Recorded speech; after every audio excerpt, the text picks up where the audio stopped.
Good evening, everyone. Please stand for the Pledge of Allegiance. Allegiance to the flag of the United States of America and to the republic for which it stands, one nation, under God, indivisible, with liberty and justice for all. Thank you, everyone, for coming tonight. Mr. Sitta is going to take over. Good evening. I want to welcome everybody here tonight, and it's appreciated.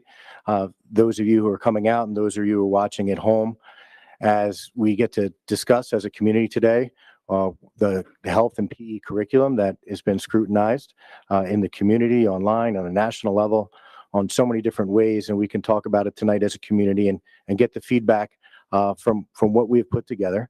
So the way it's going to go tonight is our directors of curriculum are going to present on our curriculum and how we're adopting the standards or choose to adopt the standards in Toms River. But again, let me just remind everybody that this is not an action meeting, and the purpose of the meeting is for feedback. Action on the standards could be as early as Wednesday, but we want and appreciate our community's feedback, and we look forward to a good discussion and dialogue tonight from everybody. So that being said, I'm going to turn it over to Mrs. Egan, who chairs the committee. Good evening and welcome to a curriculum meeting of the Board of Education of the Toms River Regional Schools. This meeting was announced to the public through a notice published in the Asbury Park Press and the Star Ledger on August 1st, 2022, which constituted at least 48 hours notice as required by law under the Open Public Meetings Act. We all know, as Mr. Sitta said, we're here to discuss the comprehensive health and physical education presentation. Okay, so following Mr. Sitta's opening statement, again, our objective tonight is to provide the community with our community with updates to the New Jersey state learning standards for health and PE and how Toms River Regional Schools will align to the standards in a manner that is age appropriate and in support of the values of the community. So at this time, I will turn over the presentation to Ms. Rachel Sakala and Ms. Adrienne Gold, our district directors of curriculum, to present our presentation. If our board members would like to go take a seat, you can view the presentation from the floor.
Good.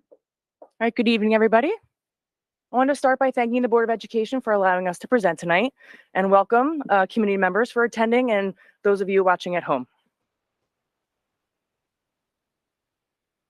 Tonight's presentation will provide our community with information regarding how Toms River Regional Schools will approach the 2020 Comprehensive Health and PE standards that have been found to be sensitive in nature and to clearly designate what Toms River Regional Schools will be teaching in school and what a parent may teach at home.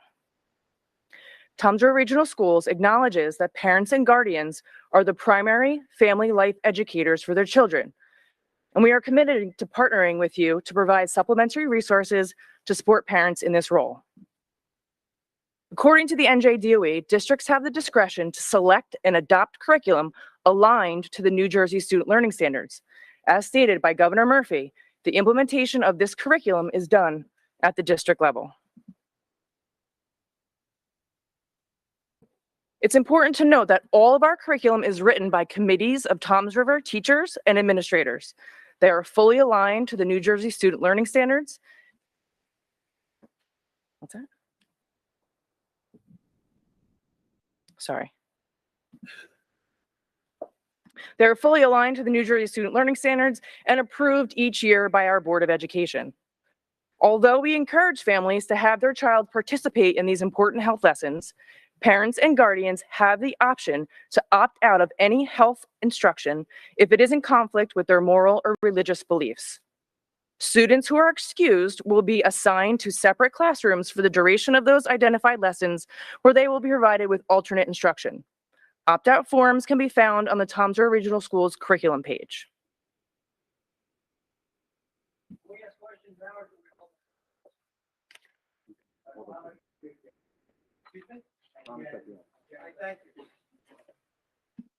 There are 13 disciplines in the 2020 Comprehensive Health Standards. Tonight, we will only review the 3 that are found to be sensitive in nature: personal growth and development, pregnancy and parenting, and social and sexual health.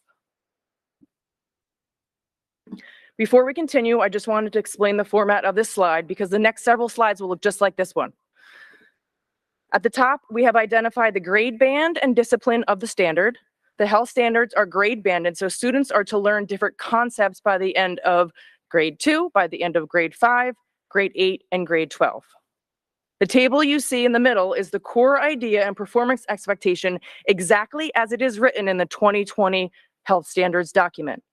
Right below the table, we'll explain how Toms River schools will meet that requirement for each standard. So over this slide, by the end of grade 2 for personal growth and development, the core idea is that personal hygiene and self-help skills promote healthy habits. The performance expectation is for students to list medically accurate names for body parts, including genitals.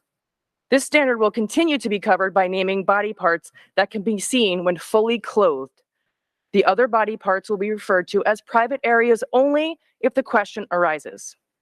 With regard to the portion of the standard that is highlighted in yellow, that addition to the standard can be taught at home in a manner that a parent feels is appropriate.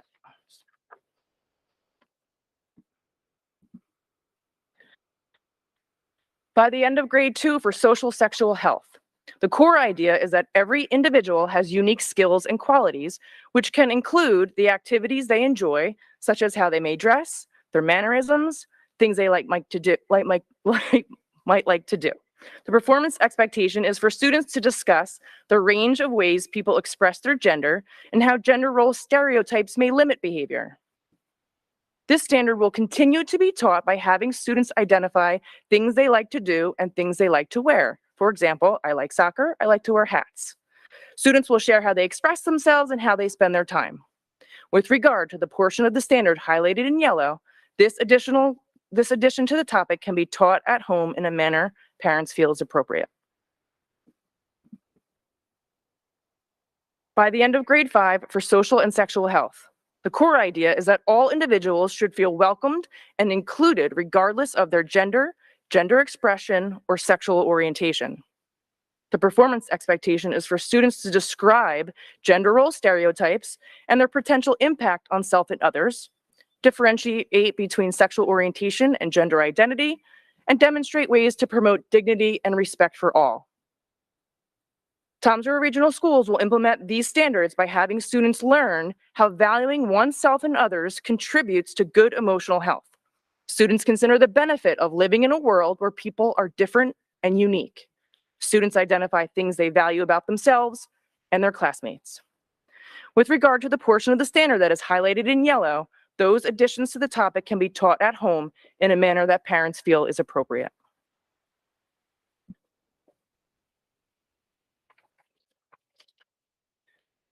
By the end of grade 5 for personal growth and development, the core idea is that puberty is a time for physical, social, and emotional changes. The performance expectation would be for students to explain common human sexual development and the role of hormones. This standard will continue to help students learn about the changes and new responsibilities that accompany puberty. Items listed inside of parentheses are examples of how hormones impact physical, social, and emotional development during puberty. These concepts that are highlighted in yellow can be taught at home in a manner parents feel is appropriate. As there has been in the past, there will be an opt-out option for this lesson. On this slide, you can see a snapshot of the opt-out form. The form will identify the topics being covered and when the lesson will take place in the classroom.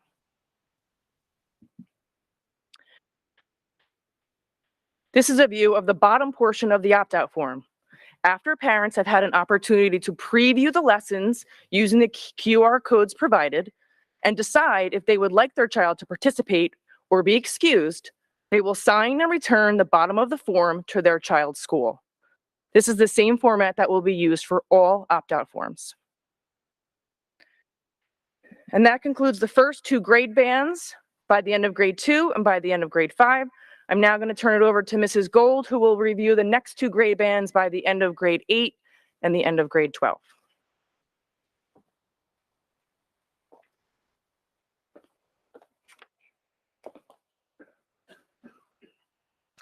So the next set of standards clusters grades 6 and 8 together, with each standard required to be addressed by the end of grade 8. The content presented in this slide deck around these grade clusters will be presented to our students in the grade 8 curriculum. As Mrs. Chikala discussed, parents can review the unit topics and decide to opt their child out of any lesson that does not align with their beliefs or values. In the disciplinary concept of social and sexual health by the end of 8th grade, the core idea is that there are factors that contribute to making healthy decisions about sex.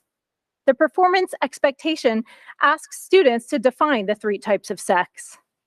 The Toms River Regional School District will address this core idea and performance expectation through discussions with 8th graders centering on informing students about sexually transmitted infections and that these are locations in your body where infections can enter. The sexual act itself is not defined. Only the body parts are referred to as places of transmission.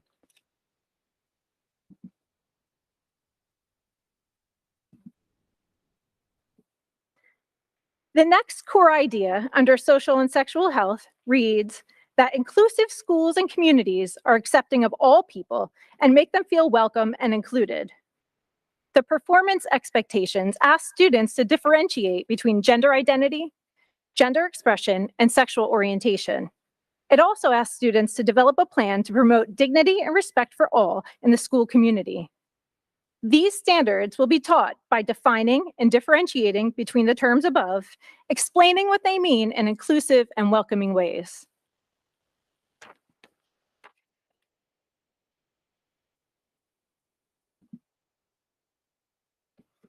The last group of health standards clusters grades 9 through 12 together, with all standards required to be addressed by the end of grade 12. It is important to note that the concepts and content in these grade level standards have been taught in high school for years. However, we thought that tonight's presentation provided a relevant opportunity to give our community a better understanding of the content. Again, there is an opt-out option if these standards don't meet with your family's beliefs or values. Under social and sexual health, the core idea explores how individuals feel about themselves, their identity and sexual orientation, and that it can be positively or negatively impacted by a wide variety of factors. The performance expectations ask students to analyze the influence of peers, family, media, and culture on the expression of identity, advocate for programs that promote dignity and respect for all, and analyze the current social issues affecting the perceptions of identity.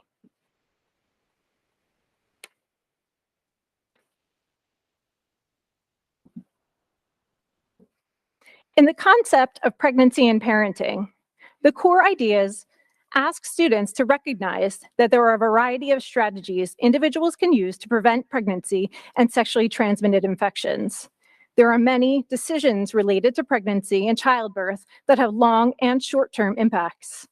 The performance expectations ask students to identify methods of contraception and disease prevention to reduce the risk of pregnancy or sexually transmitted infections.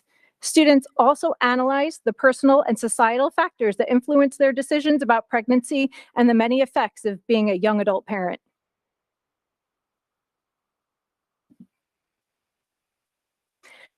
That concludes our presentation of how Toms River Regional Schools will implement the 2020 Comprehensive Health and Physical Education Standards.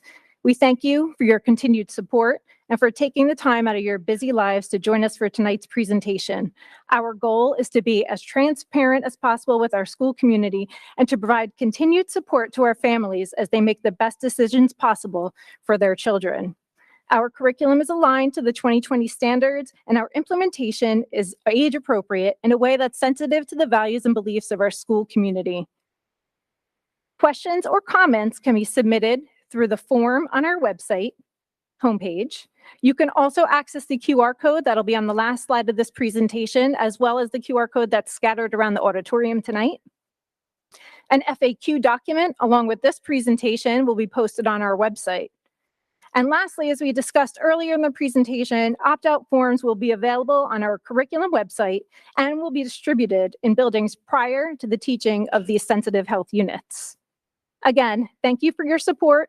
Thank you to the Board of Education for allowing us this opportunity to share with our community. We look forward to a continued partnership and a great school year full of amazing things that makes us Toms River. Enjoy your last few weeks of summer.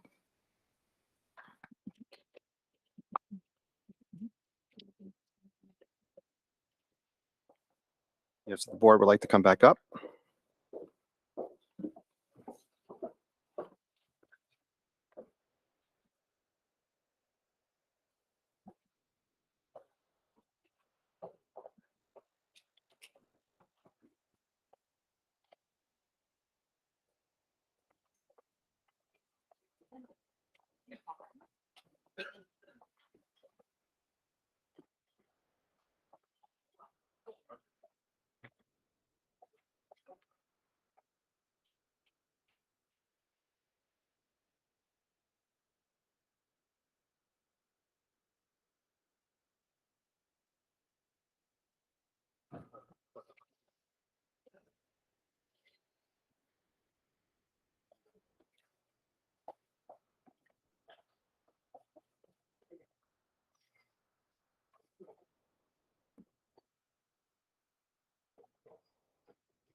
All right, thank you, Mrs. Gold, and thank you, Mrs. Chicala. And again, once again, thank you for everybody coming out here tonight. At this point, we're going to open up for public comment, and it's restricted to 3 minutes. You're going to come up to the microphone right up here. You can form a line, and you can state your name and address and sign the book, and you will have 3 minutes. We're going to keep it at 3 minutes, so hopefully everybody can share their thoughts and feedback with the board tonight. And I appreciate everybody. Thank you.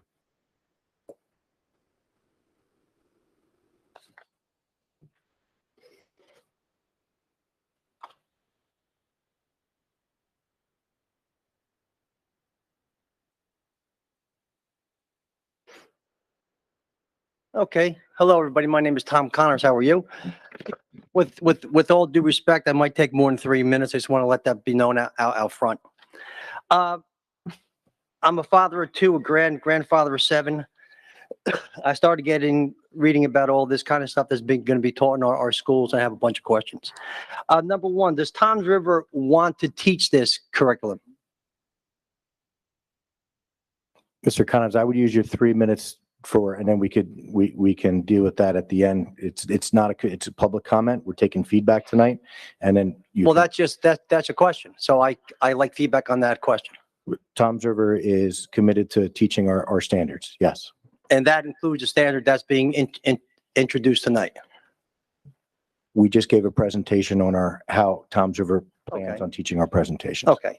Have you discussed this curriculum with the teachers? Are they happy teaching it? Are they nervous teaching it?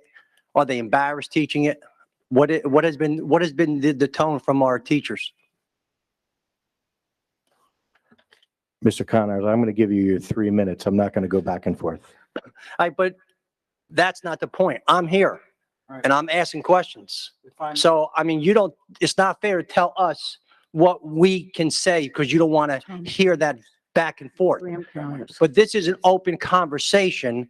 These are our children, so we have the right to ask these questions. And if you don't want the back and forth, you shouldn't have had this meeting tonight. because we need to know what's going to be taught to our children. So I'm going to ask you again, have you discussed this curriculum with the teachers, and are they nervous or uncomfortable teaching this to our children? Sir, my name is William Burns, and I am the board attorney. So I want to make a couple things clear, Sure. not only for you, but for the entire audience and everybody who would like to make public comment and frankly is welcome to make public comment. This board will not restrict or limit any comments from the public and on the topics you would like to discuss tonight. Okay. Though they might be uncomfortable, the board is willing to listen to those comments. And Well, if you're uncomfortable, how do you think we are? How do you think our kids are? So when you tell me you're uncomfortable, we're uncomfortable. Do you think I want to be here in front of you sir, asking these questions? that's No, I not, don't. that's not what I said. That's exactly what you said. I You did said not- you may be uncomfortable. We're uncomfortable too. Okay, so it's public comment. You're allowed to come up for 3 minutes and discuss the topics as you see fit. Okay. They will be limited to 3 minutes. This isn't question and answer. This isn't a debate. It is not an opportunity to cross-examine members of the board or the individuals specifically. There was a presentation that was given. It was made clear. And if you look in front of you, sir, there's a QR code as well as the Mhm. website that you can provide any questions you would like. And the administration and the board will answer those questions on the FAQ and online. But Well, this I is want public- to answer I'm asking my questions here. So my question is, have the teachers how do the teachers feel about teaching this new curriculum? Mrs. Chikala said at the beginning of the session, we're in development of our curriculum and standards. So Okay. their input was taken and given. Are there going to be videos on these topics available for the children to watch? Because I saw two videos today that I want to know if our children have access to popping them in there and start looking at it. Again, sir, and I'm trying not to interrupt you, and I do apologize. But again, this is public comment for you to give your feedback to the presentation. But my comment is going to be determined on that answer. Are you going to tell kids access to videos about masturbation and everything else? Are these videos that are going to be shown to our kids? And are you going to tell kids they have the right to look at these videos? No, Mr. Connors, I think it's been Okay, so you discussed in answered board, but just in general for the public. It's been addressed at board meetings before and again tonight and again, as you saw on the presentation, the content of anything that you want to consider to opt out prior to, the parents will have access to. Okay, so is there an opt-out form for any course taught in Toms River? Or is it only for this new course that's coming up? Mr. Thomas, you want to address the opt-out forms? The state has given us latitude with the sex education standards to opt out. Again, as Ms. Sakala and Ms. Gold had indicated, that if a family doesn't feel it conforms to their values or their beliefs, they have that ability to opt out. I believe it's part of the Right of Parents Conscious Act, which was Okay. established in 1980, that gives parents an opportunity to opt out of those types of things. Okay. Can a kid opt out of science courses? No. No. Okay. So if we have if you have the availability of opting out, there must be a reason why you think people might want to opt out of this. And I would think people would want to opt out of it because they don't want their children exposed to this type of material at such a young age. And that's the reason why you have the opt-out form. Because I'll just speak for myself, but I know speaking to other parents and other grandparents is that when we go through the curriculum, gender identity, masturbation, I saw a video tonight that was on some site with New Jersey that it's okay to masturbate 5 times a day. So why are we even allowing this to be taught to our younger children? You know, our children are our future, and also a child's mind continues to develop over time. So you're giving them ideas that they're not ready to mentally handle. Sir, No, I'm thank talking. you. Your 3 minutes, though, are expired. Okay. There's a lot of people that would really like to comment tonight. I would truly encourage you Well, I'll to be back email up then. any of your questions to the QR code there, and they will be responded to by the administration and the curriculum statement. Well, if there is time available, I will be back up to ask more questions because I have that right. Thank you.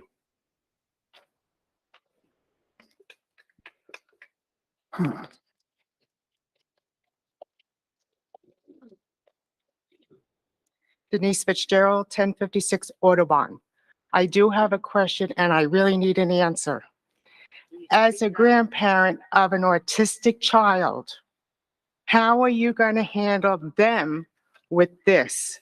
Or, because they're confused enough, or are you not going to go into that area with autistic children?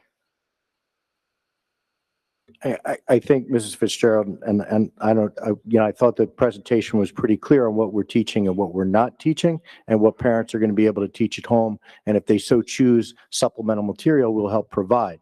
So in other words, the presentation was given will even be shown to autistic children? No. That's the framework for the curriculum and what was highlighted. And you can go back and look at it, and then I think it'll make you feel better on what is being delivered in the classroom and what we're allowing parents to do at home. Okay, so what you highlighted is something we can handle, you won't handle. Correct. Okay, very good. I also like to make a comment. You sent a letter May 4th to the Board of Ed regarding some disagreements you had with this program. I read the letter, I appreciate the letter, and I'm just wondering at some point on the Toms River page website, you will be able to tell us what was not accepted by the New Jersey Board of Ed that you requested. Yeah, and we outlined that again tonight. And our curriculum aligns with the standards and what we're teaching and what we're not teaching. And I think what the community and the board wrote in a letter on their behalf was the age appropriateness and the content of things at the young age, which we are allowing our parents to have that discretion at home. Okay, thank you. Other than that, I'm really not sure what it means by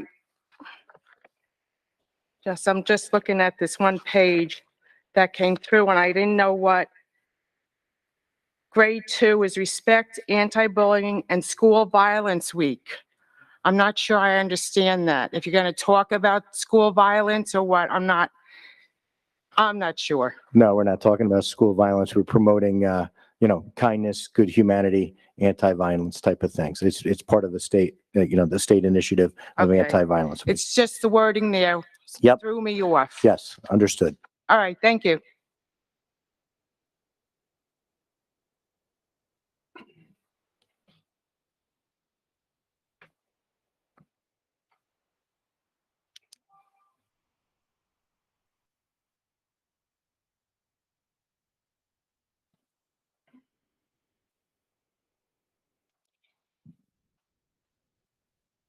Hey, good evening, everybody. My name is Richard McCliz, Genoa Avenue in Toms River. Obviously, I don't have a prepared statement for tonight, just kind of reacting to what's being said here. So I'll be extremely brief. But I mean, I have two beautiful daughters, 9 and 11, and I've already removed one of them from Toms River Public Schools, and I'm still here because I believe strongly in, furthering some of the things that need to be remedied here. I feel like this is just the beginning. All right. And again, this is new to all of us. It's new to you guys. It's new to the parents. I understand there's a lot of reaction here. It's kind of an evolving situation. But guys, this is really just the beginning. And I feel like as this situation unfolds, there's going to be more of a response after the curriculum is actually viewed. And the concern here is, the opting in, the opting out. Well, first of all, there should be an opt-in. It shouldn't be an opt-out. There should be an opt-in. And the challenge with that is, let's just talk about the opt-out for 1 second. So let's assume that the opt-out creates the removal for some of the controversial material to be removed from the curriculum. But at the end of the day, if you look at the NEA, not necessarily the NJEA, but the NEA, they're taking some of this controversial material and they're weaving it into the entire curriculum. It's not just sex ed. It's all of that stuff. And I think that the biggest problem here that's going to be presented, not only in this upcoming school year, but as on a go forward, is people are going to start evaluating the type of education that the public school system is actually providing. Take myself, for example. The logistics didn't work out for my oldest daughter, but last week I officially signed out my youngest daughter from Walnut Street Elementary School, and we're participating in a homeschooling pod. We're in control of that curriculum. We're in control of the material. We're in control of the entire thing. And I will tell you, parents, if you're out there listening, it's a higher quality education. And the challenge is going to be over the years, there's going to be a migration out of the public school system. And honestly, this is just the beginning. You know, it's going to be interesting to take a look at what that opt-out actually opts out of and the remaining material relative to the rest of the curriculum. So I'm sure this isn't the last time we'll talk about it, but this meeting was necessary, arguably well overdue, but I'm sure it'll be discussed again. Thanks for listening. Thank you very much.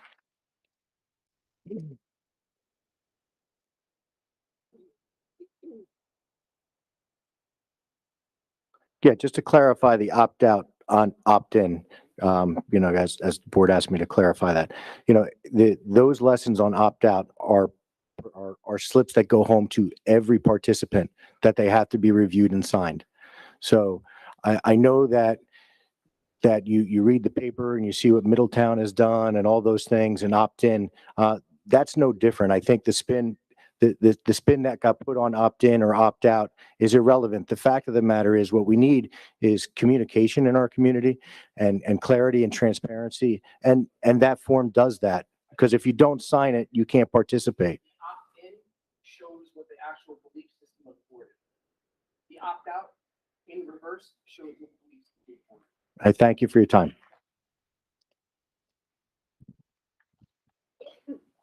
Hello, my name is Warren Crosby. I live on Chatham Drive in Toms River.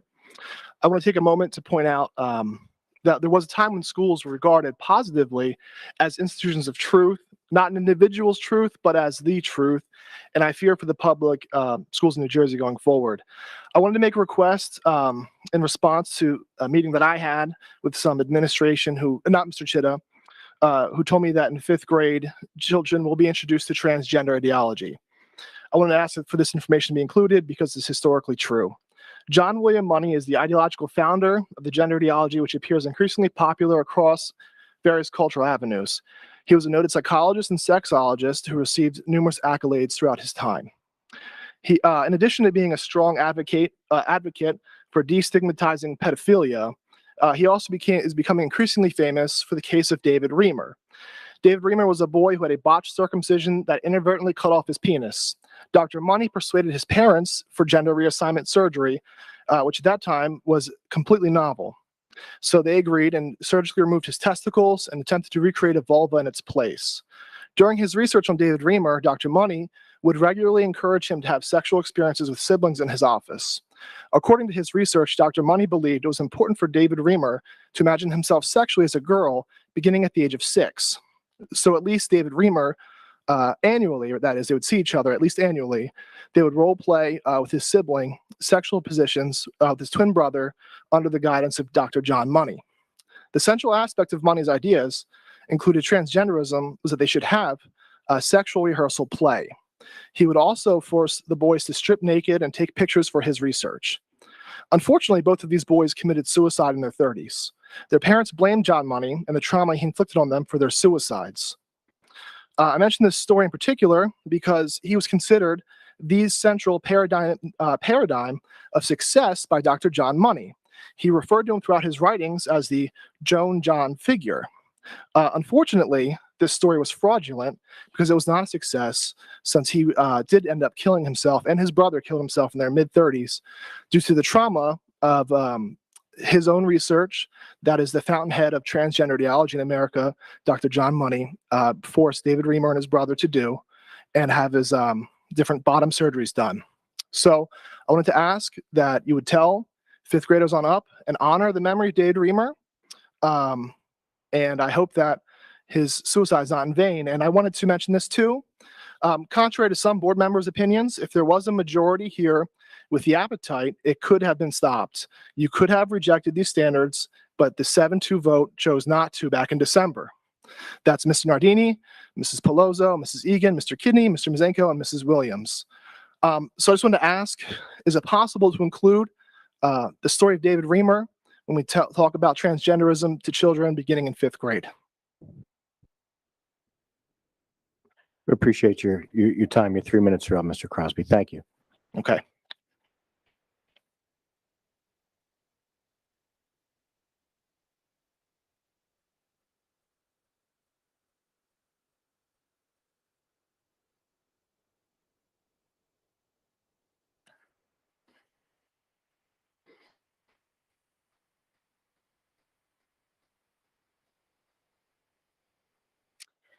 Hi, my name is Samantha Hansen, 1826 Regina Court, and I'm a project manager for Garden State Equality.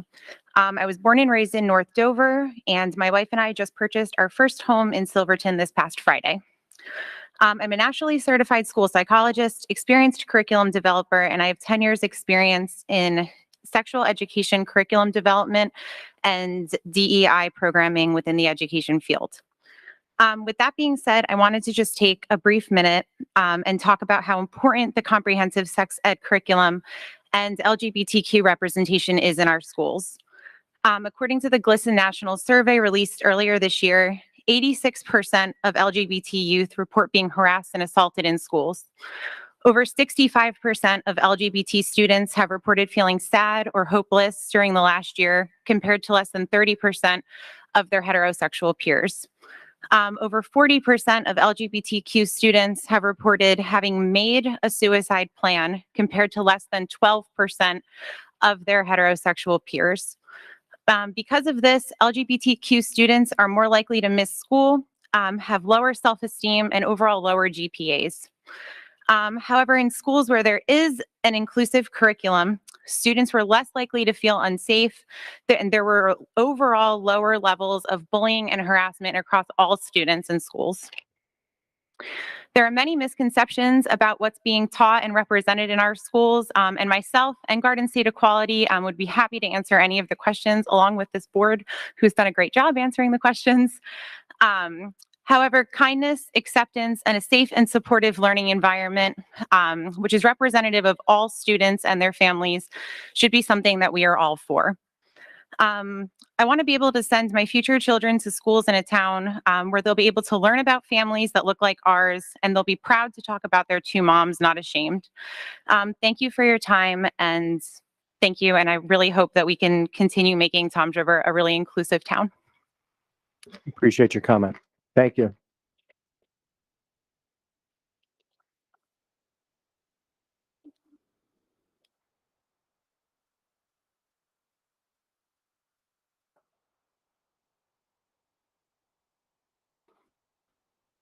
Sorry, it takes me a while to write. Right. Danny Glover, 808 St. Joseph Place. First, I just wanted to thank Ms. Gold and Ms. Sakala for your presentation. That's never easy, and to the board for the opportunity to comment. Excuse me.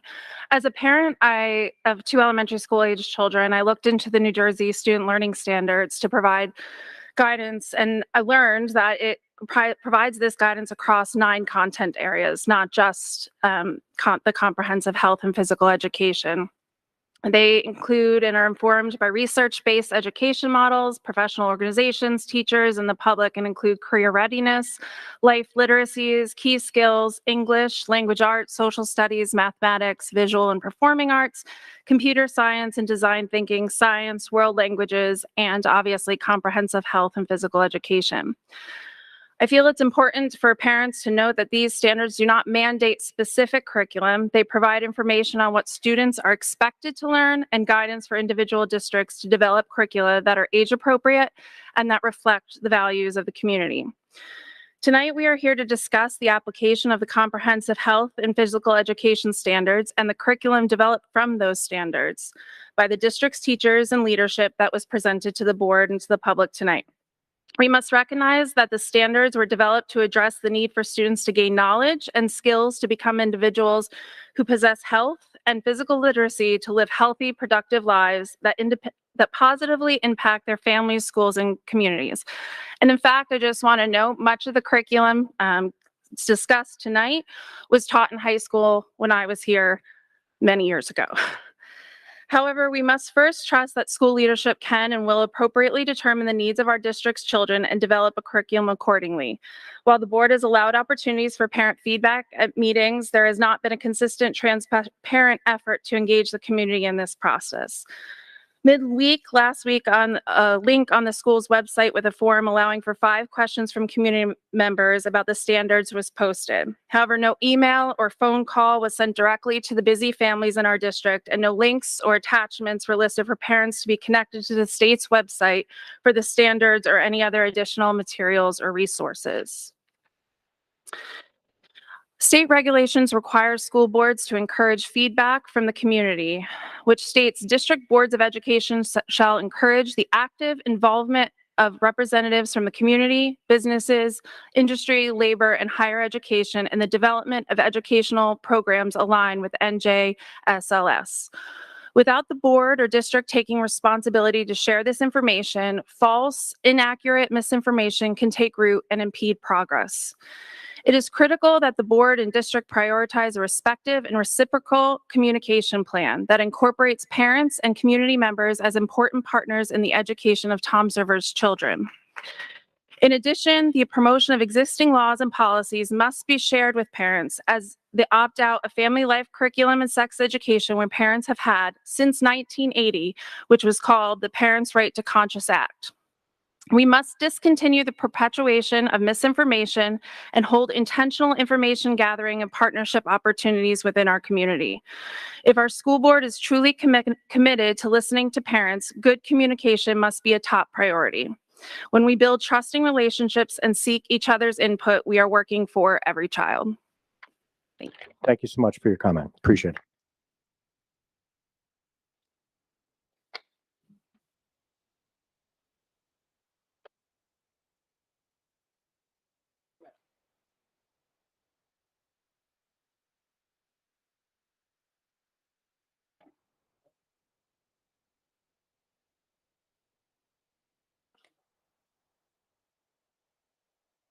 Hello, my name's Eileen Balance. I live on Mizzen Avenue in Beechwood.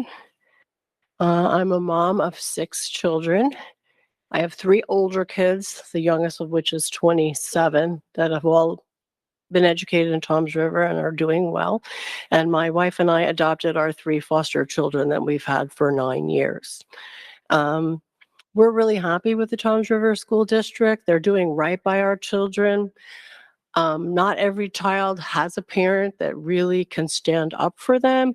And I appreciate your presentation tonight because I didn't really see a lot about it until tonight. Like I knew it was coming, but I felt like it was more clear the way you presented it.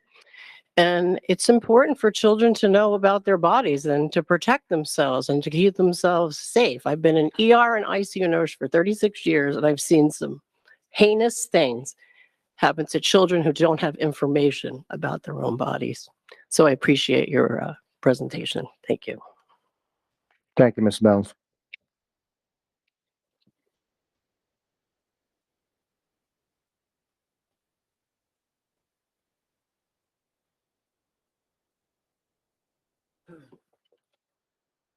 I'll be quick.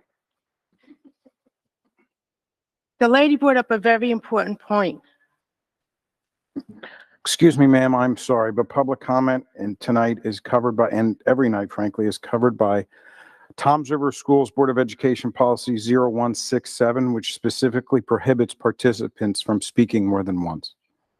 Oh, wonderful. So again, we encourage everyone here, even those who do not speak, to write any questions to the board via that QR code and the link. And the board and the administration welcomes any additional comments and questions. And we certainly will get back to you. Sure.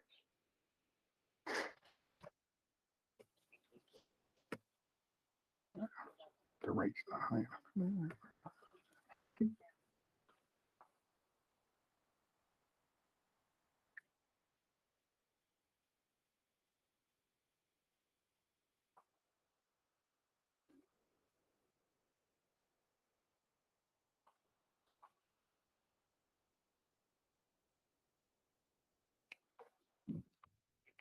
Sergio Fossa, 1952 Bricksburg Court. Last time I was accused of grandstanding, which means to play or act so as to impress onlookers. Let me be clear, I am grandstanding. We all are. The only difference is this is not a play or an act. I'm seeking to impress you and everyone here with the gravity of the situation, and through persuasion along with the rest of my fellow citizens, convince the board of the need to take the courageous path and remove all of this sex ed, sexually explicit, transgender, homosexual, immoral content from the curriculum. I commend the board for a small nudge in the correct direction, but sadly isn't enough. A few observations. Number one, the media is here in order to make us look like fanatics. We are not. We are citizens who have the authority over our schools and our children's education. Call us fanatics, but here we are fighting for our families and communities and religious freedom. Number two observation, the state is obsessed with sex.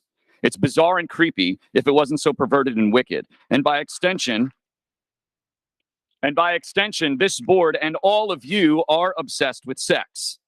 Here's the solution. The standards come down from the state, laugh, throw it in a drawer, or better yet, in the garbage and ignore it. Don't implement. Why are we even talking about this? Number three, this is a violation of people's religious liberty. There need not be any sex ed in school. That is the great deception, that it's even being taught for decades. We've been like a frog in boiling water, not noticing until here we are. You want to inculcate morality in a way that does not violate religion and isn't creepy and perverse? Teach abstinence like we've always done and move on. Next topic. But we're obsessed with sex. Number four, California pastors during the lockdown opened their churches during the worst lockdown initiated by Gavin Newsom. They were sued by the state and municipality, tons of them over and over again to the tune of tens of thousands of dollars. And you know what they did? They placed the fines in a drawer and didn't pay 1 cent, won the litigation. By the way, LA paid one church $1 million when they countersued. Number five, opt-out is not rejecting the standards, it's compliance. You are complicit. You are not fooling the citizens. You are proving moral chaos in our schools.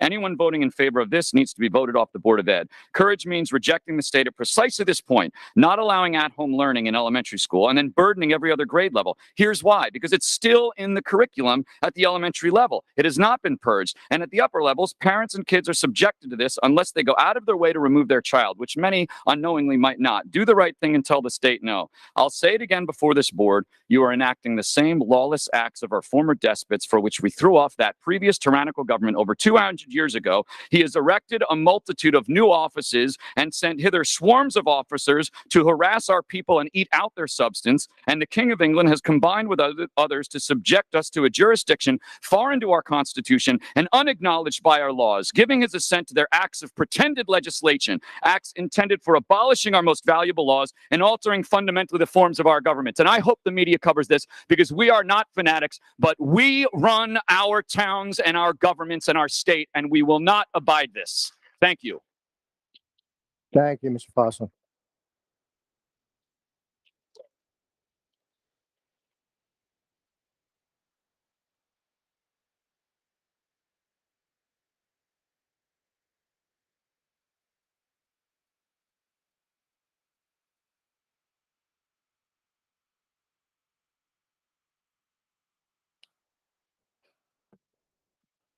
Cynthia Rossi, 1913 Vermont.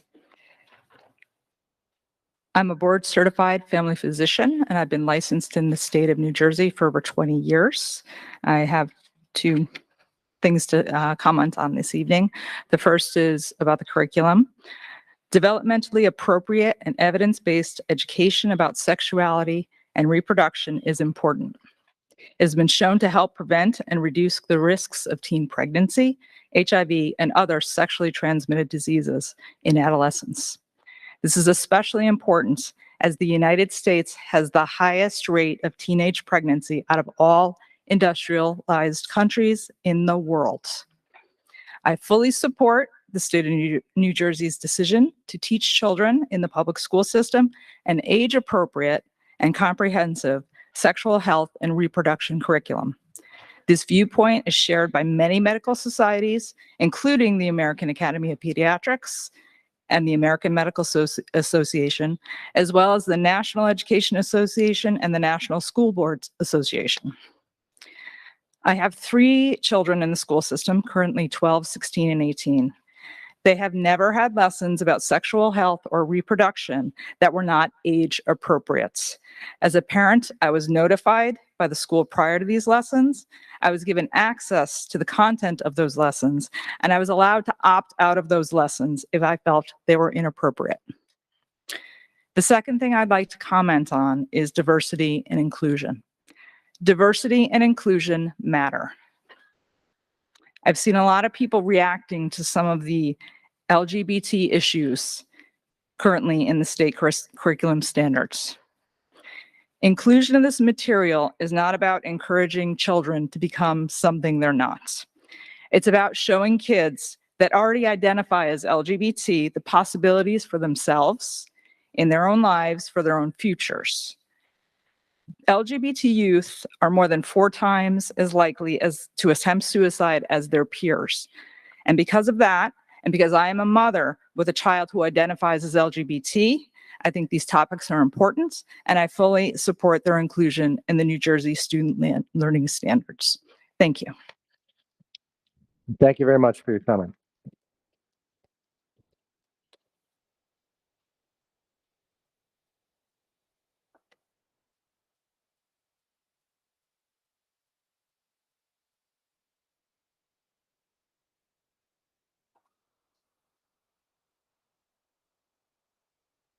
Hello, my name is Devin Mazza. I live on North Toonsbrook Drive. I'm a 2003 graduate of Toms River High School East. Mr. Ricardo was my chorus teacher in middle school. I have 3 kids who attend Toms River Regional Schools, and I myself am a history teacher in Monmouth County. Number 1, it's my friend over there. We would not have our independence were it not for homosexual Prussian military general von Steuben, who helped train Washington's army at Valley Forge. Okay, inclusion is important. Number 1, I took a ton of notes during the presentation. I'd like to thank Mrs. Gold and Mrs. Chikala for coming up here. It is really difficult to have your profession questioned over and over and over again. People who have questions about how we align curriculum to standards are the same people who would not be able to make it through a teacher preparation program for more than 15 minutes. If you want to have control over the curriculum, you should go to school and get a degree in your content area. I think that you guys have been more than transparent with the way that you're implementing these standards. And I appreciate everything you've done for this community in including us. And I also look forward to more collaboration with you guys in the future. Thank you. Thank you for your comment. Yeah, I don't work here. I got wherever you work, people pay for your payroll. Okay, you're just great.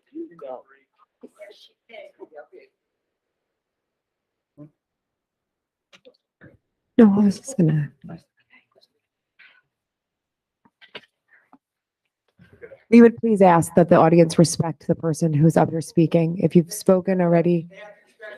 Okay, well, I'm just asking that everyone who's already spoken, no one has shouted, even if you disagree with what they're saying, everyone gets their 3 minutes. So I just would appreciate a little bit more respect. This is all a room full of adults. So if someone's speaking, or never mind, because obviously I'm speaking and that's not happening. So thank you for proving my point. Good evening. My name is Arlene Clark, 508 Sleepy Hollow Road. I am the great-grandmother of a student in Intermediate East. I do not agree with the curriculum as it is because I have seen a gigantic change this past year in stories that I have heard about Intermediate East and the children going there. They seem to be more interested in going around yelling what their beliefs are. And it doesn't necessarily mean they're really their beliefs. They are taking on this sexual category and making it like it is a course. And that's wrong. We don't have time in our school to teach cursive writing to the children. They have no legal signature. They have to print their signature. My granddaughter decided she was going to have a legal signature, and she taught herself how to do cursive writing. I bought her the book because I wanted it to be official. Maybe my letters aren't perfect, but that book was. And she has learned cursive writing. Whatever happened to world history, it's not important. They're not being taught it. They're not being taught geography, but they got all the time in the world to teach sex, which is a parent's duty. It is not the duty of our schools. It is the duty of the parents to teach this. The only thing that these kids should be being taught is menstruation. And if the boys want to learn masturbation, that's fine. I don't give a darn what they do, but I'm not going to have my granddaughter in classes learning things that I have taught her, and she knows what is supposed to be taught at her age level. And I don't care what anybody says appropriate. Appropriate isn't according to what's going on in the schools or what's going on with the kids out on the street. Appropriate is what they should be taught with a little bit of control. And this is not control. And I, for one, do not want my great-grandchild to be in the sexual classes. She doesn't need it. She's got people that know all about it. I'm 84 years of age. You think I don't know what to teach this child? All right? I've had her since birth. And she's not out there getting in any kind of trouble. And it's about time that the school gets back and the education system gets back to teaching subjects of intelligence instead of worrying about what they're going to learn at second and third grade and fifth grade and 12th grade. This is ridiculous, in my opinion. That's my comment. Thank you very much.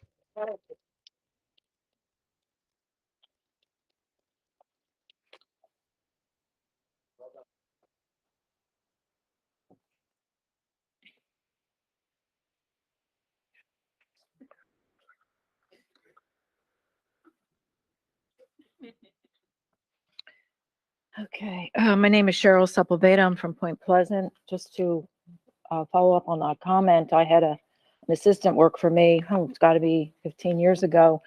And she came from North Jersey, and where they had all kinds of extracurricular activities. And she went over to Brick School, and she said the only thing they could do there is field hockey or get pregnant. So they're obviously not learning the appropriate things in school, at least at that time. Okay. I'd like to comment on the presentation and mentioned promote healthy habits. I'd just like to know how we all got here without being shown genitals in school in the second grade. Inclusive means teachers need to talk to the parents as well. No closets where they can change into different clothes and have different names in school. Okay, and trusting the CDC and the American Pediatric, they said to give kids an experimental jab that have given 1 in 43 myocarditis. Okay, and let's look up Senator Schlepp, Schepisi, and all the bills that she's promoting for proper education. And I'll read out of Thomas Sowell, Inside American Education, and this goes back a few years. When nearly 1/3 of American 17-year-olds do not know that Abraham Lincoln wrote the Emancipation Proclamation, when nearly half do not know who Joseph Stalin was, and when 30% could not locate Britain on a map of Europe. When given science questions on everyday facts, American youngsters did almost as well as Korean youngsters, answering correctly 96% of the time, as compared to 100% of the time among the Koreans. But when required to apply simple principles, a significant gap opened up. As Koreans answered correctly 93% of the time, Americans 78%. And when they go to a higher level requiring students to analyze experiments, Koreans answered 73%, or Americans only 42% of the time. And at a still higher level of analysis, where only 33% of Korean students could answer correctly, only 12% of Americans could answer correctly. And how are they going to distinguish what's being told to them in school under this so-called sex education. I just watched a play recently where it was interesting that we're being asked to opt out. Those kids that are going to opt out, are they all going to be chastised as Stephen King's Carrie was as chastised for being supporting religion and God? And there's this comment that this addresses all people, not those people that don't want or need this for their kids. And they keep saying age appropriate, age appropriate. I don't think what I've heard is age appropriate. Thank you. Thank you very much.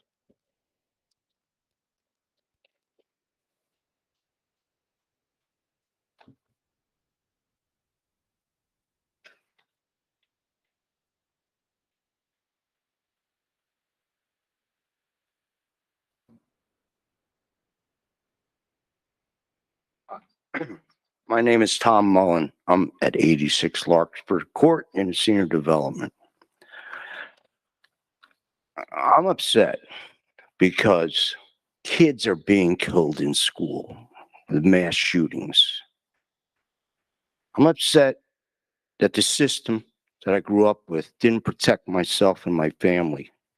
There's 6 of us and my parents. Didn't teach us psychology and genetics in school. Not just sex education. Sex education is important. I went to a party when I was 13 years old. I was kicked out of student government because I talked about a guy who walked a girl home for 2 hours when I was 13 years old. He had sex with her. I didn't realize it. When they came back, he told us he was beaten up by George. My mother went to work when I was 11 years old. Who do you think was home watching us? How often did my mother was able to afford a babysitter on the income my parents both made? Sex education, I liked the curriculum because it opted out for people like myself who are very spiritual, a near-death experiencer. This country has no guts. It protects the greedy and makes sinners of people that don't deserve it. Burn them at the stake. Shoot them. Gestapo tactics, fascism. You people think you know what you're talking about. These people back here. DNA. Sin equals DNA. See, when we don't learn our genetic problems and our brain chemistry, we can't listen and talk to each other. We're demonized. I respect people who are the same sex and get married and live normal and average lives. Is my 3 minutes up? Close. I love people. They don't respect themselves. They're insecure. Nobody knows it because they're sound asleep psychologically. Even these people back behind me think they don't talk for me. I talk for myself. I work for myself. I want my kids to learn how to make money and compete with anybody. Criminality, psychology, antisocial behavior, psychopathic, sociopathic behavior. The Iceman was in a classroom in Jersey City and killed hundreds. Ted Bundy. There's a whole list of them that were in a classroom at one time, weren't taught how to control their own genetics. Thank you. Thank you.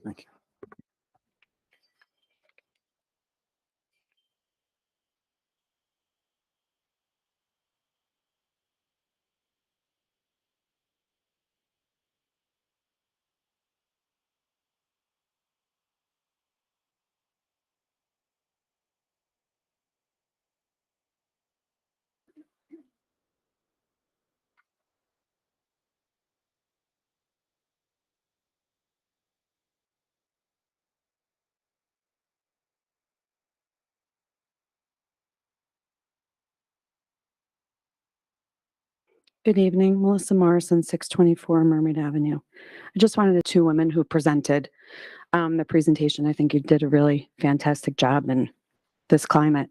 I just wanted to ask a question. Has the Board of Ed, have they read the curriculum yet? I watched last week's committee meeting. I know it was spoken about that it was still being worked on. Is the curriculum finished for it, or is it still a work in progress? I know that there's another meeting on Wednesday. Are you voting on it? Are you not yet? Is it not completed?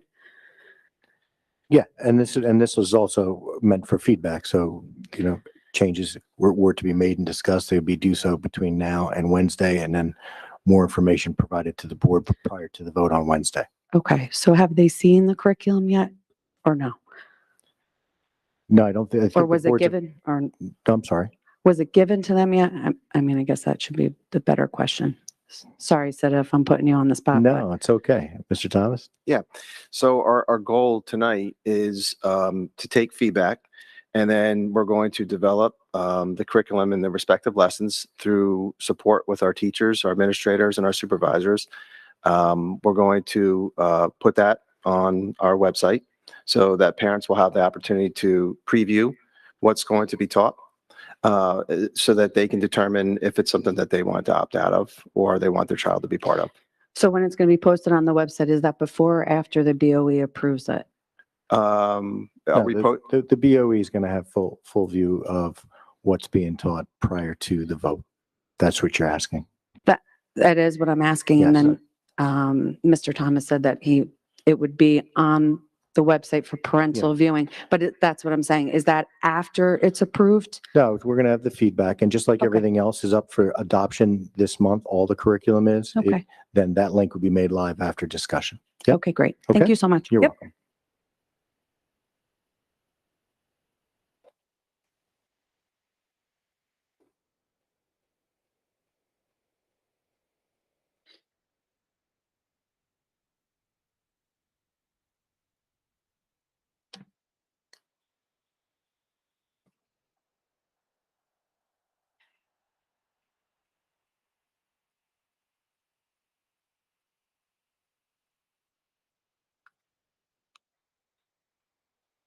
Good evening.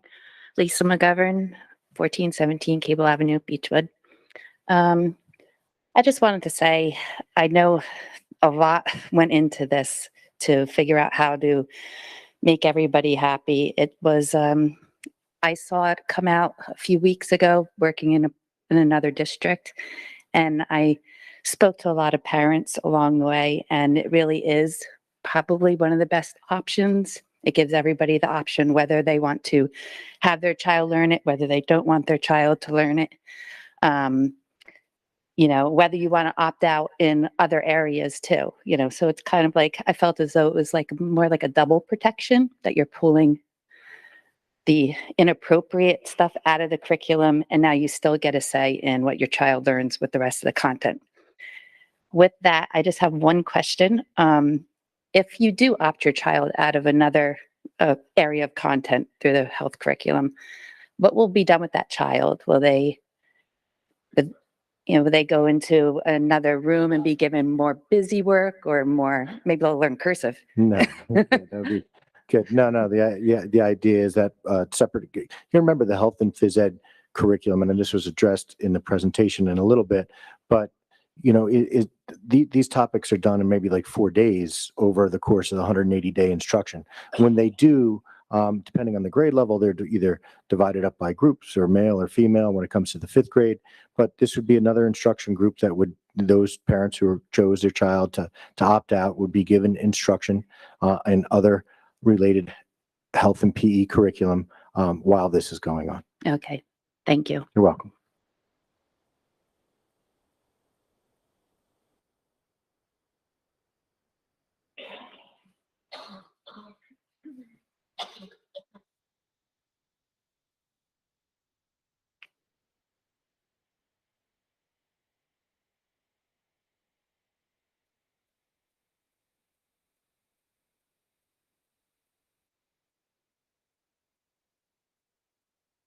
My name's Candace Dries. I live at 1135 Avram Drive. And I agree with the woman that just said before me, I don't have a problem with what was presented tonight at all.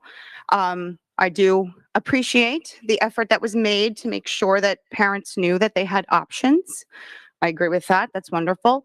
I just want to, I guess, put it on record or make sure of, or hope that you consider the staffing, like how you will handle code of conduct with staff and how they will adhere to the board's diplomacy and how they will implement, you know, the general ideas without getting too specific in areas that, you know, are sensitive. I just want to, I guess, make sure or request that you do have something in your code of conduct policy specifically stating in these areas you will abide by the board's codes. And any teacher that does say the wrong thing, say too much, a child comes home and says, well, my teacher says I can be a cat today, you know, that will be handled, that will be taken care of. And yeah, that's basically it. Also, that teachers will not be concealing anything when a child comes in on Tuesday and says, my name is John, when yesterday they were Jane. That teacher better call that parent. Better call that parent. That must be in your code of conduct. Thank you. Thank you very much.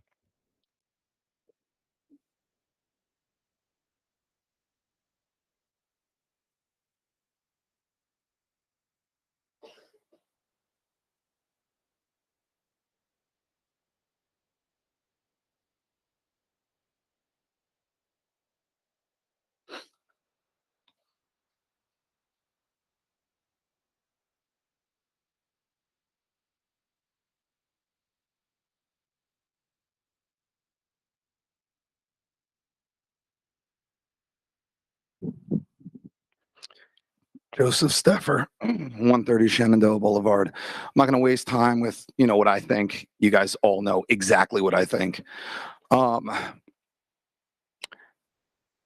you know, I just have one question for the board. Anybody can answer. You know, our friend Rich here said that he took one of his daughters out of school, and that's cool. He's got the wherewithal to do that. But what happens then if people do what he did? Well, we're going to have less students. So correct me if just follow my logic here. So if we have less students, aren't we going to get like less money? Isn't that how this works? Right?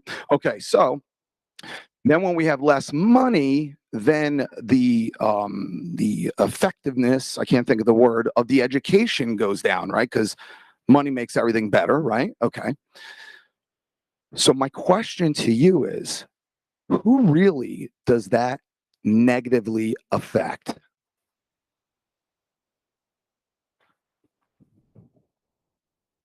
Anybody want to hazard a?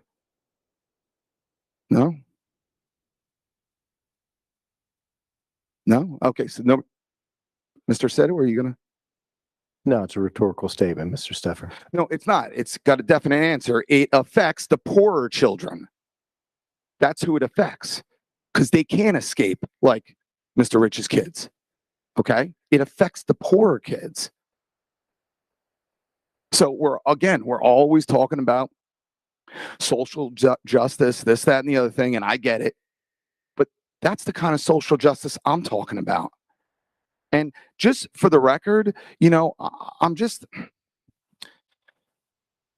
happy we're talking about opt-in and opt-out. I'm very happy because we all know that we that have been coming for the last 2 years, we brought that up 2 years ago or a year and a half, whatever it was.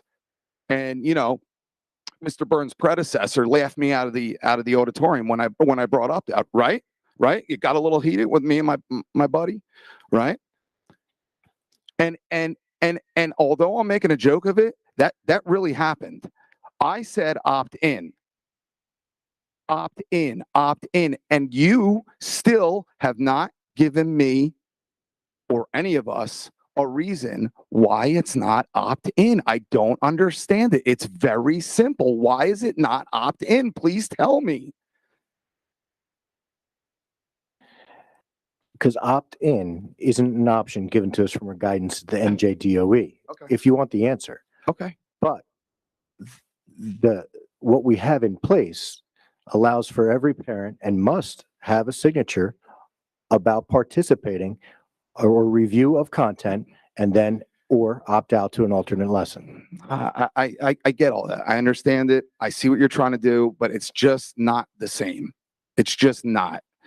And the last thing I want to say is, you know, a lot of us have been coming here, and it's been very encouraging that we continue to be consistent and coming here and giving our feedback, right? So you guys are calling this the feedback night, but honestly, we've been providing feedback for a long, long time. And I just find it very curious that, you know, I think News 12 was here when we had that big meeting back in summer, right? But other than that, I don't remember the news media being here. I remember them being here once. And now you got a camera pointed right at us. And I find it very curious that all the meetings when this camera is not pointed at this microphone, all those meetings, it's just us. It's just the people that are against that.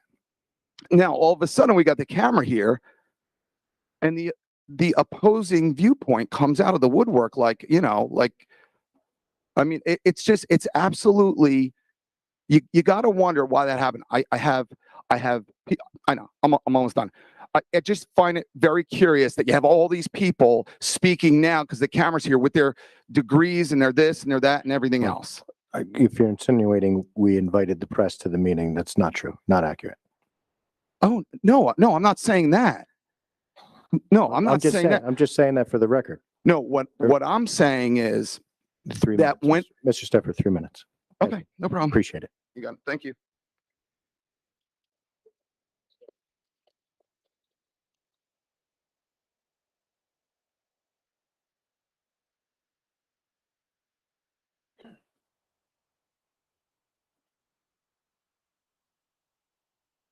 Hi, good evening. My name's Louise Akins. I live in Pine Beach. Pull it down. Am I did that earlier, sorry. No, that's okay. And if you can sign in too. that'd be Oh, great. yes. Take your time. Thank you. So, forgive me, I'm so nervous. But the one thing that I was really struck by is the word stereotype.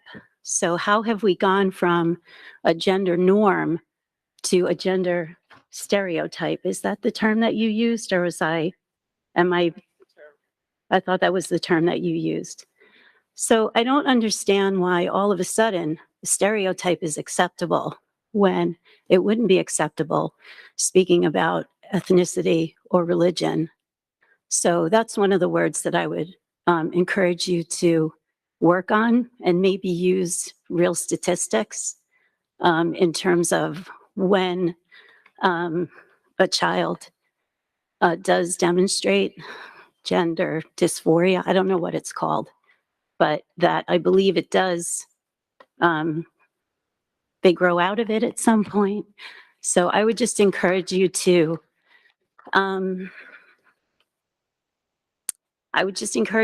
include exclude stereotype, but also include statistics. And another statistic is the rate of teenage pregnancy in light of the many years that you've been teaching sex education. So I would like you to encourage you to consider that. How well is it working? And the other thing that I would like to encourage you is to also, because I have a hard time finding comparisons that I can count on as to how well our students are doing compared to other students in the world. And so I would just encourage all of us to leave the moral education to the families and encourage you to leave the academics to the professionals, which you are, or the educators are. And I've heard several ladies come up and talk about their wives, and I do not want my kids to learn about these people in a textbook. They're in our neighborhoods. We can meet them. We can develop relationships with them organically and naturally, and have neighbors that we learn about individual families. They're all different. I don't want anybody to learn about my heterosexual relationship and family in a textbook, or my Christian family in a textbook. Let's all become a community and get to know one another without this presupposition that we have to learn in a textbook, and just let relationships happen. Bullying happens, sexual harassment happens all over the place. Just because there's a law against it doesn't mean it doesn't happen. So I think we need to call right, right, wrong, wrong, address bullying as it's happening, but don't attach it that one kid, just address it. So I just want to encourage you. We appreciate your feedback. I appreciate the time. Thank you.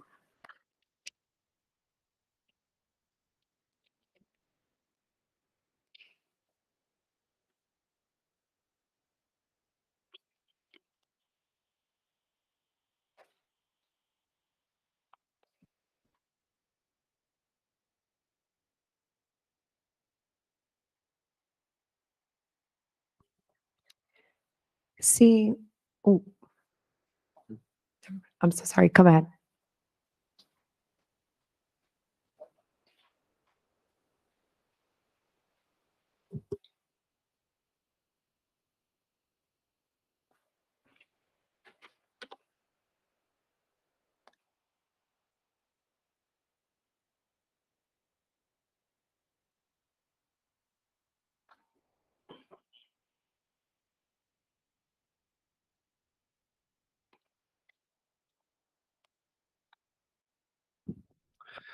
Johnny Resto, Mohawk Drive. First and foremost, I just want to say thank you very much for having this meeting. Thank you for listening to us parents, and I hope anything we discuss and potentially disagree with truly gets considered and evaluated for fairness to all parents, not just one-sided. I think the word and power of the parents' voices are being overlooked, and I never thought I would have to worry what my child is learning in school. The rate of suicide for all children should be obviously really looked at hard. And if you're considering the LGBT community rate of suicide, then I think it should also be considered to have a LGBT counselor specifically for that matter, instead of making it mandatory for everybody.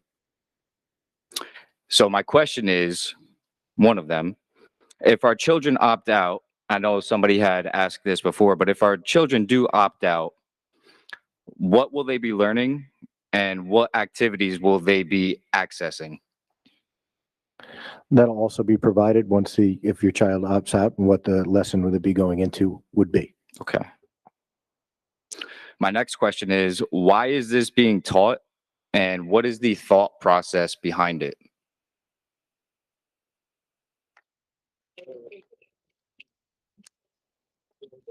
I want to yield you your 3 minutes, if that's okay. Go right ahead. I'm going to give you your 3 minutes. You got 1 minute and 25 seconds left. If you have other questions, we can certainly get to the answers. I mean, that was a question, so like. No, I understand. Mr. Thomas, do you want to again give the? Okay, so you're asking, can you repeat your question, please? So yeah, I said, why is this being taught and what's the thought process behind it? Well, it's being taught because it's mandated. So that's something public entities are required to do. So our job is to provide avenues to promote. We've been doing a lot of talking about students and providing. Our overall goal for our children is to make sure that they're they're ready for their future endeavors and they're value-added citizens. The environments in which we teach these children is not always as inclusive as many people may think. And in order for students to be successful in these environments, they have to feel part of the school, they have to be valued, they have to be appreciated, and they have to be respected. So our goal through this process is to embody all children. We want all children to be part of this system. So our goal is to provide education to all students so that they are self-aware and socially aware, so that they're able to apply themselves without fear of discrimination, fear of failure, and they're going to be most likely to be successful. So that's the avenue that we're trying to provide the children. And I understand that there's polarizing views on that whole process, but those are our goals. And I think we can all agree that that's what we're here to do. We want all of our children to leave our Toms River school systems prepared for their future endeavors, to go to college or go into the workforce or the military, whatever they do, and to be people who add value to their community. And the process is challenging because it embodies beliefs from so many different people. And when you try to get varying views of 1,600 students, 33,000 or something parents, teachers, and everybody to move in a collective mindset, it's a challenge. And that's kind of what we're trying to do here. We're trying to build consensus about moving forward to meet the goals of our children and what we all want for everybody here. So I do just want to end on this. Obviously, this is a serious matter. You know, I believe in treating everybody with love, happiness, kindness, regardless of gender. Aside from this matter, though, big question is, why are we not teaching our children financial literacy and how to manage money to have a successful, better future? That way we're not mostly majority coming from poverty. Thank you. Thank you. And we do teach financial literacy.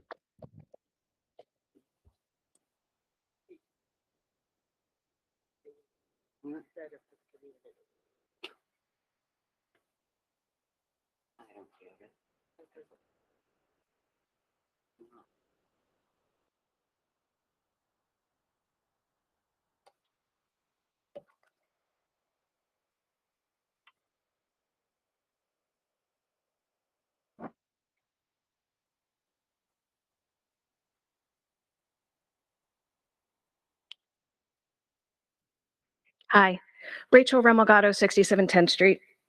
Thank you for the opportunity for parents to come out tonight and the community to talk about this important issue that clearly is quite polarizing. One of the things that I do love about Toms River is our diversity.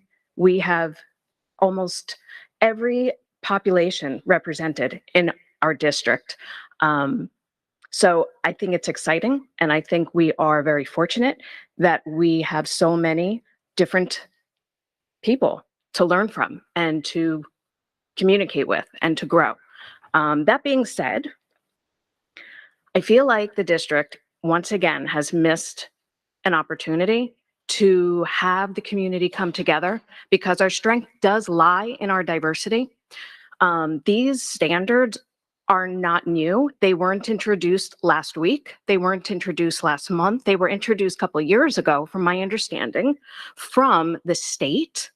And unfortunately, a lot of people have been left to their own devices to gather information from sources that are uninformed, misinformed, and unfortunately ignorant. Ignorant, not stupid, because ignorant means that you have the ability to learn. And I feel like every parent that stepped up and every grandparent that stepped up tonight has the ability to learn. And I feel like the district, the board, and the administration has the opportunity to teach our community how this works. There was no reason why so many people needed to be misinformed and be left on to their own devices to gather information from bad sources. They're just bad sources giving information to our parents and to our grandparents and to our children. It's nothing new.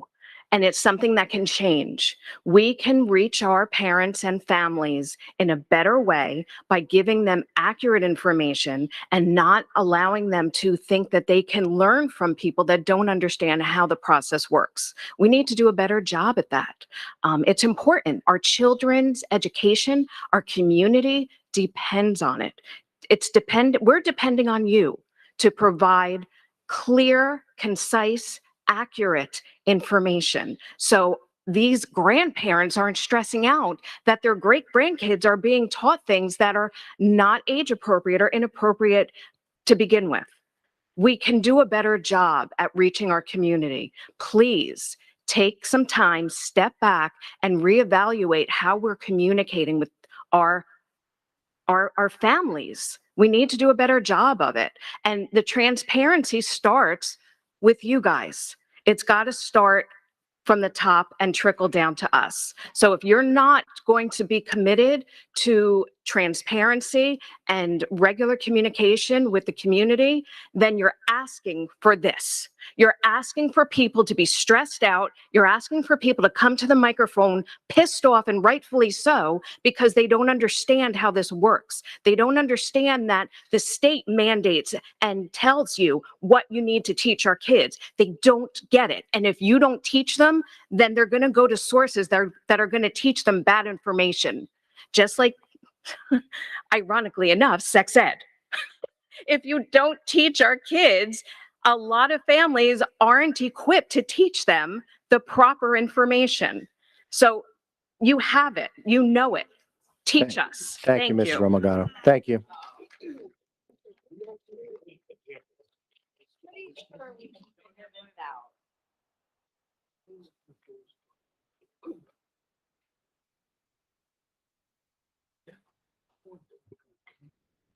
Does anyone else from the public have any comments or questions? I want to make sure we get. All right, well, if you do, certainly fill out the questionnaires or reach out to the offices. Communication is the key moving forward. We appreciate everybody's time here tonight. Hope you enjoy the rest of your summers. Thank you.